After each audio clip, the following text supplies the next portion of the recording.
Membaca Alkitab. Apakah saudara membaca Alkitab setiap hari? Mungkin ada yang berkata tidak sempat.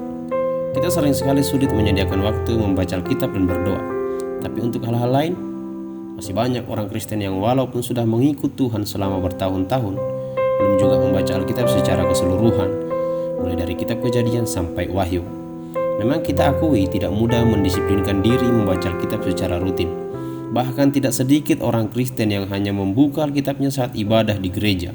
Padahal Injil adalah kekuatan Elohim yang menyelamatkan setiap orang yang percaya. Sebab di dalamnya nyata kebenaran Elohim yang bertolak dari iman dan memimpin kepada iman. Hal itu dituliskan dalam Roma 1 ayat 16-17. Jangan sekali-sekali meremehkan Injil, karena di dalamnya terkandung isi hati, kehendak, rencana, jalan, dan janji Tuhan. Itulah sebabnya Tuhan memerintah kepada Yosua demikian. Janganlah engkau lupa memperkatakan kitab Taurat ini, tetapi renungkanlah itu siang dan malam, supaya engkau bertindak hati-hati sesuai dengan yang segala tertulis di dalamnya.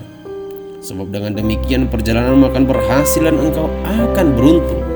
Yosua 1 ayat 8. Alkitab berisikan ajaran dan petunjuk Tuhan tentang bertujuan, mengajar untuk menyatakan kesalahan, untuk memperbaiki kelakuan, dan untuk mendidik orang dalam kebenaran. Dalam 2 Timotius 3 ayat 16.